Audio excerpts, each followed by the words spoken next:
ye bom paye wona tumi ene animonyam ne kasiye eye wodia eda wase se o ma ye kwan me ye bo anim da bia ene nso ya bayi enim se be nshira ansa ne yakọ eda wase e wo Yesu din yi mu amen. You the radiance. And say, I want to see no more money. Readiness, and our preparation. Yahoboa, I'm a ready. Now, I get to me say, Bibia bet me, I see who we are saying. And then the ordinary who you name, if it by say, be a last year, no, Abraham, yes, yes, now, what's why you're cron, I'm a ready. Now, say no announce ya kasa fa complete preparedness ho anasa ahoboa edimu ana ewie peye ya kasa fa ahoboa edimu ana ewie peye onua ne fully prepared Christian onua no ta adokro no na medical can say ahoboa ho say yesiesie ho no atwen awurade ye omumienu ahoboa dia asem eni ho ana de asem wo ho ahobo ebu ho na asem wo ho ebu won so a na asem ni ho de asem wo ho no ene efe ne say incomplete preparedness nipa no wasiesie ne ho de waye ho boa ne nso na ho boa nu mu no wawie ne nso bibi akam bibi tosini bibi wo mu a ke say emwa ne nkwagiye ne nso bi a na ena ne yebese ye ka ho asem no na se edutu ye ho fo na wo ahoboa kese ni edimu asem bie ni ho nipa no onkonya bibia ho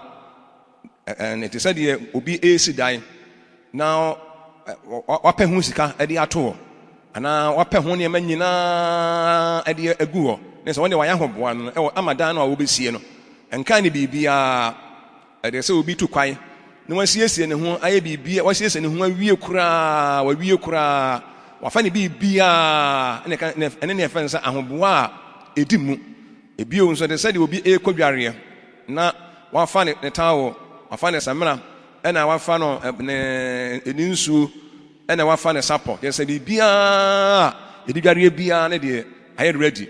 sa nipa na ene fensa fully prepared and say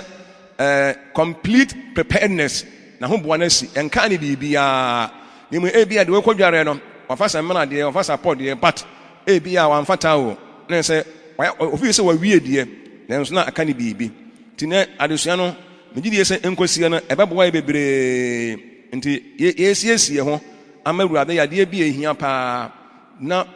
se kai ade ekosi kai alphabet ni nyina abc de ekosi z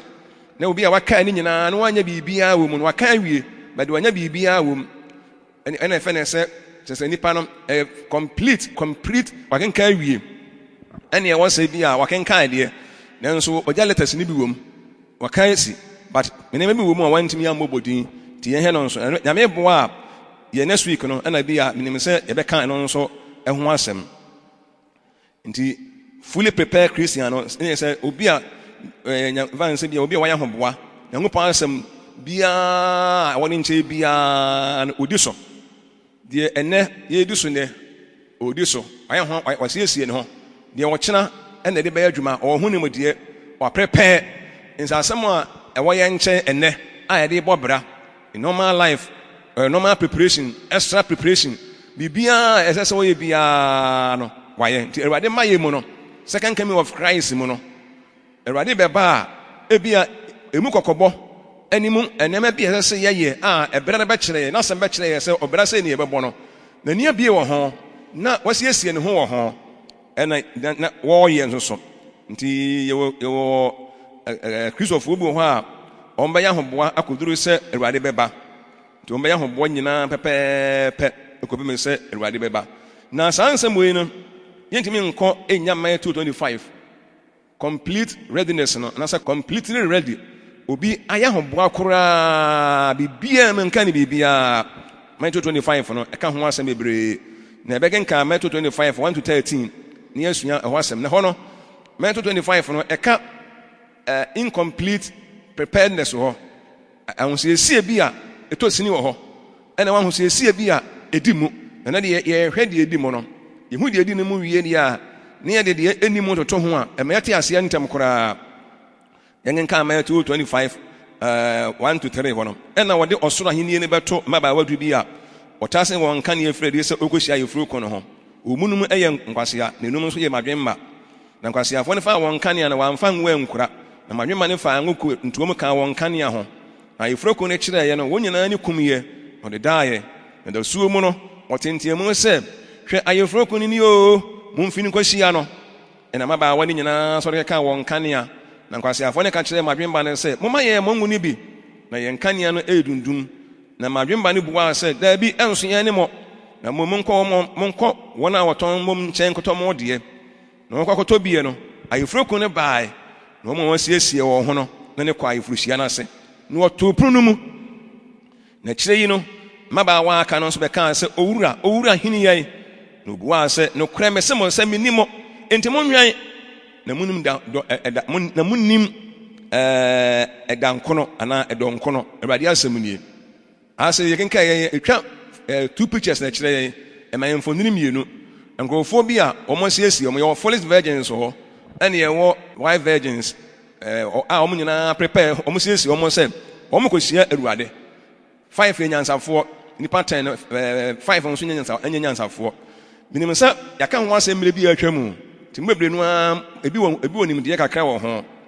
ohia sa maba wadu yi omo bibia ya de kom nyina ye virgins omu nyina fa omo nkania omu nyina daaye omu nyina tayene no omu nyina fradi bi omu bibia inkomo ade ba ko pe ene sesa omo abrabom ene oil enwo no tiwe ebinim fa obia fa na kania nje se obi kania hwe obi kwa mu 5 na obia 10 nyina obia wa kania ena ti omu mu apai division aba wo mu omu preparation no ba ko 5 fa enwo eka omon esi eka omon kania no ho ene ebinim so de omo amfa bi to omo nyina koye to omo te wono ayefroko ne che ne omai to omo nyina ni kumye na omo nyina de daaye na de yebe se adusuan de yebe suan firi mu an se munim se ajansafo no madwemba no ahosiesie no aye complete preparedness ngom bibia on se utum se bibia esa mo fa bia na omo faaye ti ne se de omo be use ni se sie ene de omo be use ni omo nim nyina no aye ready omo nchai de omo ntosini bara ankasiafo ne de omo use ni na nkoa na wo omo nchai se sie bara de ma ko omo ne se nka yefroko no ba sa abre no ade a ko ni problem ne so yefroko no o ma bra omo pe ni obeba bra ono wo pe ewade ma bra yen po ni obeba bra ono wo pe ebra wa wie bibia ebra nkom se nyina ba mu awie na fa bibia waka ho asma to bia odi bibia to ba bia da no ene ewade beba ti o ma bra yen pe o ma bra ho tefo pe no mo baba bra ono ankasa ope ti ho emaba wadu no enyansafo na wo mu no ehunu sieye ti wo mo so prepare bibia sieye na de ba ko a maka ne se no bibia ya dokoro ne nso ehwade akra mu wo mo ho a ahase no no mo nyina wo han mu no obia ni sumu ti maka se Awurade ba sa abere no a ko benya nkwa ne nso yen bere mu na Awurade beba na enyansafo no ekono yeso mo fa enwo esi eka wo nkane ya no ho na nkwasiafo no nso wo chance se sa abere no ko mo be fa enwo no bi esi wo nkane ya ho na ko mo di akoro ba de wo mo anya saa enyansafo no ehunu se kanea no amode ekono wo mo nim no ebedum enti edum so omekosum ti no omo prepare sieye se de benya kanea ni dum a oye na wa etoa ni mu no ena omo di ba yusu na omo di akoro enti ase no enya na afi nso omo kono enya se bia omo nuanu mu ehunu se omo afa enwunu no maka se bia ye efe ye koye mo nya de papa sei ena mo de asie yai ena mo de engu sei pa asie boni be pa na de ayemo pa se munim se mo hu se ebia mo ye anim no ebia mo na mo de asie yai boni be na ayemo nanso omo kono omo amfa ngo na ansie wo omo nyanum omo hunu se enwu yi ɛho bɛba mfasoɔ momfa bi nanso nyadeɛ bi a ɔmbɛdi akyiri yɛsua biribi afiri mu paa yie paa yɛse ɔmkɔsɔto wɔ kwaa mu a na nka ɔmɔkɔ no na ɔmo fa ngo no sie ɔmo fa ngo no deɛ ba ne de ahyɛ baage mu nti ɔmo de sie ɔmo nuanom nti ɔmo nuanom mu anhunu ɛna ɔmo kora nso ɔmo nso ayɛ ho ahoboa na yɛ sɛ basa deɛ na ɔmo ayɛ ɔmo nuanom bɔne paa nanso nte saa ɔmo ma ɔmo hunu biribiara na afei ade baako na deɛ ma ɔmo yɛ nyansafoɔ na sɛ ɔmo ahoboa no edi mu paa ne sɛ no ɔmo nim ɔmo anim na ɔmo nim ɔmo anim na ɔmo yɛ ho ahoboa nso sie yɛ so ɔmo nim ɔmo nyansafoɔ no ɛyɛ madwemba no a 5 virgins na ɔmo adwene mu dɔ no ɔmo hunu ɔmo anim kɔsiiɛ ɛna ɔmo yɛ ho ahoboa nso ɛkɔsiiɛ na mmom nyɛ sɛ bi a ɔmo hunu anim kɔsi na waanya ho ahoboa bi a adeɛ a ɛnyɛ wo nyansafoɔ wɔhu anim wɔhu deɛ ɛbɛba but waanya ho yɛanyɛ ho ahosiesie bi a adeɛ a na yɛ sɛ ne nkamfasoɔ bi ɛne so na ɔmo kɔ no nso no ɛnya deɛ bi a wise virgins no ɛnte foolish virgins no ase ɛna foolish virgins no nso ɛnte wɔn mo ase sɛ nteme ho ase ɛbɛbɛm ɔmo mmienu nyinaa no ɔmo agree ɔmo disagree ɛwɔ nneɛma bebree no ho wise virgins no ɛwɔ reason a ɔmo de faa ɛngo no ɛka ɔmo nkanea ho ɛna nkwasiafoɔ no nso ɛwɔ senti a ɔmo nso ɛmfa ɛngo no nti obiara wɔ ne nte aseɛ ɔmo nyinaa obiara nante ne nte aseɛ mu nanso edum bi a wise virgins no daakye ɔmo hu sɛ ɔyɛ no ɛho bɛba mfasoɔ ma wɔn deɛ meka nie na asɛm bi wɔ wise virgin nkyɛn a na ebi ni saa foolish virgins no nkyɛn mo yɛ no nso ɛngo no a ɔmo ɛfa no kyerɛ sɛ na ɔmo nim wɔn anim na ɔmo nim wɔn anim no kyerɛ sɛ ɔmo anya ho ahoboa mo yɛ no nso sɛ wonim wɔn anim na wanya ho ahoboa deɛ mfasoɔ bɛyɛ na ɛwɔ soɔ ɛnya foolish virgins mɛka sɛ ho hia wise virgins mehu sɛ ɛho hia paa nti wei sɛ ho hia wei sɛ ho hia na afei de ɛbɛhia determination nti obiara ntumi nconvince ne nua ɛfa ɔyɛ no ho nti yɛsɛ yɛka ho boa o sɛ ɔmo nyinaa wɔ han mu obiara ni sum mu ɔmo nyinaa botaa yɛ baako but nkurɔfoɔ bi ɛfa ɔyɛ bi ɛka ɔmo nkanea ho nti ɔmo kɔ no wei no bɛfiri sɛ ɛho hia anyansafoɔ no bɛfiri sɛ ɛho hia but adeɛ baako wɔ mu no sɛ wise virgins no ɔmo no deɛ nti ɔmo yɛɛ saa nanso yɛni kan mfa nhyɛ adwene mu sɛ foolish virgins no ntumi nconvince wise virgins no ɛma ɔmo nnyae ɛnwene fada na obiara gye ne ho di ɛna saa nso na wise virgins no ntumi nconvince ɔmo nso ɛmfa ɛngo no da nti obiara gye ne ho di nti ewiase awie ne bɛduro no yɛ asɔfoɔ no mu bi ɛne yɛ adiyifoɔ no mu bi ɛne kristosafo obiara bɛgye ne ho adi nti obiara bɛwe ataa so nanso ɛdeɛ nea ɛbɛfeeli na yɛmu si yɛn ho sɛ what makes the wise virgin wise deɛ bɛ ne ma ɔmo ɛyɛ nyansafoɔ paa no one ɔmo hunu ɔhaw a ɛbɛba wɔ ɔmo anim na ɔmo yɛ ho ahoboa sieɛ ɛnyɛ sɛ ɔmo ankasa nyansaa Nyankopɔn asɛm ɛwɔ ɔmo nkyɛn nti ɔmo hunu sɛ ayeforo no ebi ɔbɛkyɛ onya mmaa nti kanea ɔkanea yɛ mu nkoa no ɛnso yɛ nti ɛbɛsa nti wɔsɛ ɛde kanea no bi si akyire sɛ wotu kwan na ɔyɛ driver ni na ɔmo sɛ kwan no wa na wafele tank ma na fa wasan pa bi nso asi akyire na sɛ deɛ ɔde asi akyire no kyerɛ sɛ wɔyɛ ahoboa bi ɛsra na yɛsua biribi afiri mu paa yie paa ɔmo hunu sɛ ɔha no bɛba kanea no bɛdum ɛna ɔmo anya ahoboa biara deɛ a na sɛ ɔmo nyɛ nyansafoɔ deɛ bɛma yɛn nso yɛayɛ nyansafoɔ no ɛne sɛ yɛbɛhu yɛn anim yɛbɛhu bɔne yɛbɛba na yɛn nso yɛbɛprepare atia bɔne a ɛbɛba nti sɛ wohu bɔne yɛbɛba na yɛ anya ahoboa bi a ɛhu sɛ kanea yi deɛ yɛwɔ han mu sɛ ɛsi yɛ adeɛ bade ayɛforoko no kyɛ ne sɛ dum a ɛhɔ nyinaa bɛyɛ sum yɛbɛkɔ sum mu yɛntumi mfa esum nso nkɔhyia awurade ɛba saa nso a ɛnsɛ Nyankopɔn ne mu nya yɛhɛ no nso bebree yɛma ɔmo yɛ nyansafoɔ no sɛ one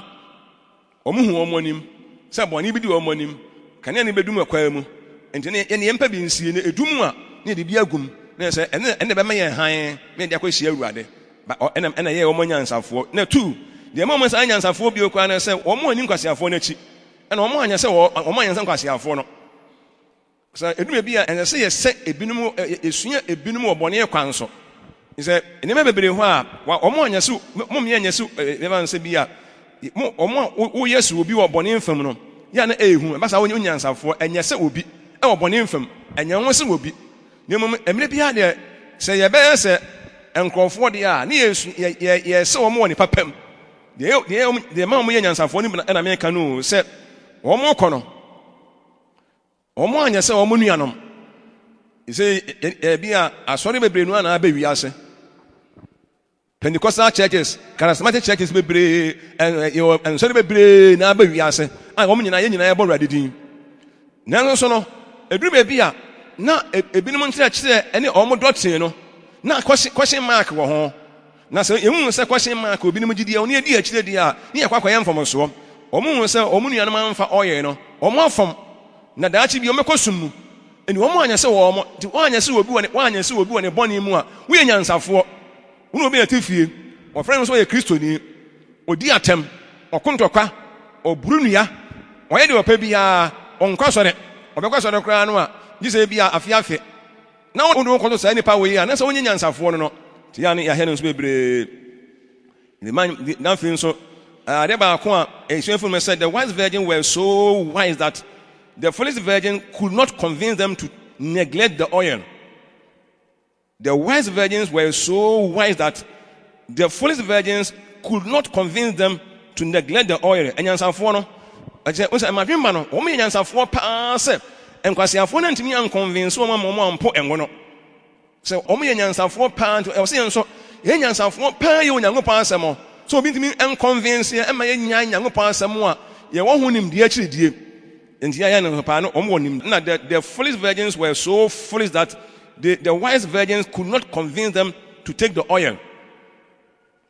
The foolish virgins were so foolish that the wise virgins could not convince them to take the oil. Yes, sir. Enkwasiafo no ma ba wankwasiafo no. Che se sabi o omu tire wu se anyansafo no ntimi ansa omo adwene ma omo ntimi anfa ngono. Se omo adwene wu omu tire wu se che se ensem bi nyansa amanwemba ne kan ye bia ni ho a ensa omo fa enwono ehu pa ye pa Bible said so hunu nyansa hunu fa if you are wise for yourself how the Bible no kan and I was say be so obi die jemesam nso a ono na asem a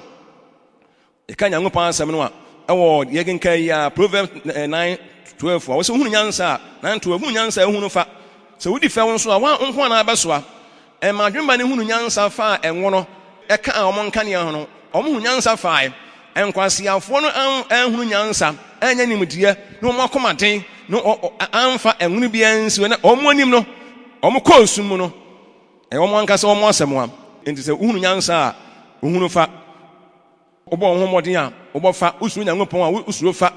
wotena se wa ho tie mu a wotena se fa na so obedada ho nso a wodada ho fa sa na Bible no kan ti nyansa ya de bia ehu hia pa ye pa ena overwise nso sa enkofo nso no Bible no want us not to be overwise. You say ye hu nyansanfo ma na traso. Ecclesiastes chapter 7:16. Was enya hu oteni ni bebre na enya hu onyansanfo ntraso. Ade ntna ba se wo ho. Enkwasiafo ye hu nyansanfo traso a mo fa ne so mo ni Bible mu a wo mo kania de wo mo ne ba so ye. Nanso na information mu na wo nti ye mo modern say ye nyansafo eni ankasa ye ni so omo ye nyansafo omo ni so ti ya ne ene me nka omo ho asem me ka ye ne a nyansafo no a omo ye ahoboa sie ye no ena ne ye ka omo ho asem no ena fe de to so me nyansanso omo ama oye ni kura no so anya wo mo ade so a de ye omo nyansafo ne se oye ni kura na anya wo mo ade so akura anya ben de ama wo mo so mo ho nya bere wonim de oye ne wonim de enwo no betima ye ma wo da ache na wo kono unsa benkum ekura kanea nifa nso ekura oil esa wade so amu odu won so de ne nsa nifa nko na ekura kanea no na de so amu ha enti wo no omo ye nyansafo a se ama advance bia omo ade so na mu odu no anha omo because omo nimfa so a e wo so ntia na ehwe yie pa se life bi wo ha ye be omo hu no nkasiafo no ho a ye hu ne nyansafo no ho obra bi wo ha ne esuban bi wo ha nkasiafo ne beye a nyansafo no mo nye because omo hu bibia sie ya na I hear no bebre pa ye pa nti foolish virgins no ebebu un se omo kono o meka kire omo se oyi am amfa bi oyi ni eye message of the hour asem a ye begina so edi asum Nyankopɔn e wa wie brem no omeka kire wo mo se mo amfa mo be feli omo bu omo so mo ya torofo mo nka nsem hunu ye be feli sai mo ya torofo yes di omo mo hunu se oye na mo amfa no be feli o na se omo je hu achi na omo amfa na omo reta so na omo fa ebeduru me bia afei no mo hu se di omo ye no kan no na ye no kore na ye too late ti omo hu san nsema ye kan ye no kore omo hu sampa ni ye moye nsem na ne ye kasa na Awurade asem ntrodo na ne ye ka kire omo na atene eyi wo omo no ene ahosiesie na omo hu kan se enye no a omo ante ya ase no omo hu san nsema ye kan nyina ba mu a ho na omo kan se mo ma ye mo hu ni bi ne nso afei die na aye too late ye hwa bra bomu bi ebeba ya bra bomu no aye too late enti ade ma ko mu no se omo kan santi selete bia na de omo betima omo bekosumu ti hu se foolish virgins no omo bekosumu na wise virgins ne de nyansafo de omo bekoso anso atena ehan mu so omo ti se ye nso de Yesu efi mu ne se si ya prepare yi a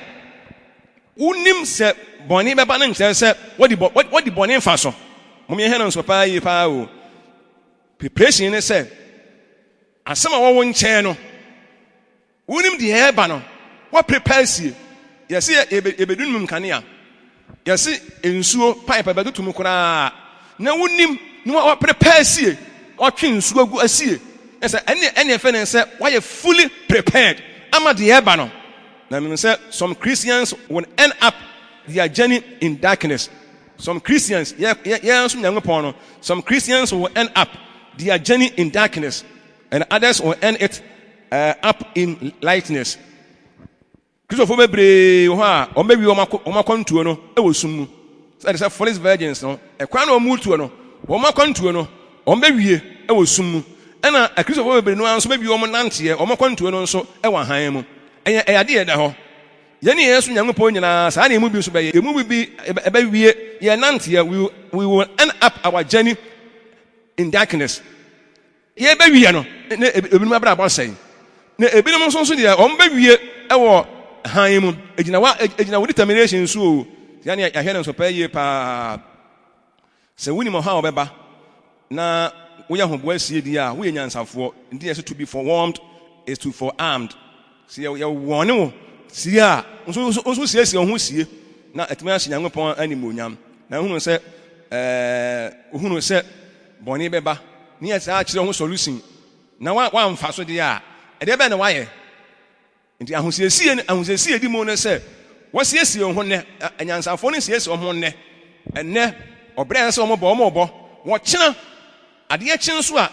abraba yɛ sɛ ɔmobɔ na adekyee mu no ɔmobɔ ensɛm a ɛde nsum Nyankopɔn ne ɔmo pradese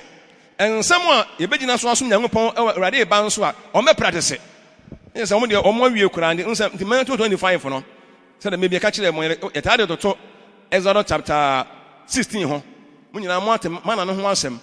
nsɛ mana no eduru the whole week ni nyina da bia Israelfo no ekɔfa mana no da bia etɔma wɔ mo but homeda de mana no ɛntɔ endi ɛda edi homeda nim no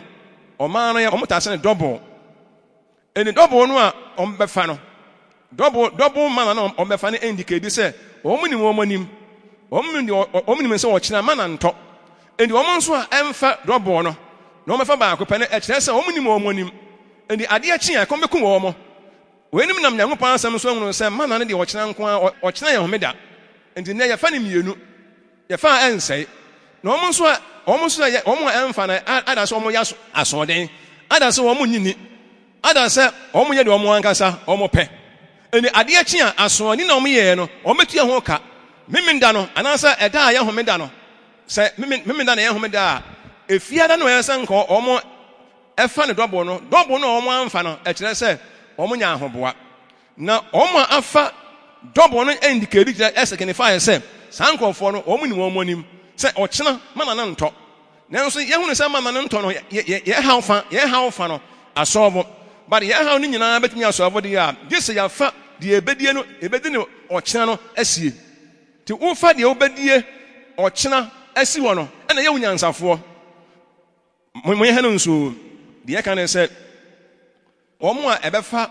mana no ni double no indicate say omo nim say ochena no mana no nto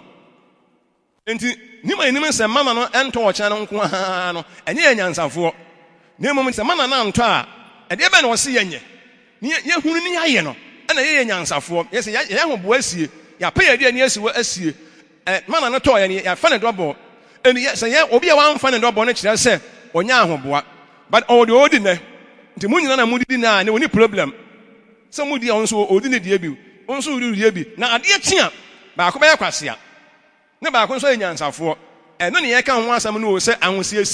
ahosiesie nti ometmanya de omo edi ne ne nanso ochena omenya problem ekombeku omo homeda no na yese eba saa omo aso oden no na omo tua ho ka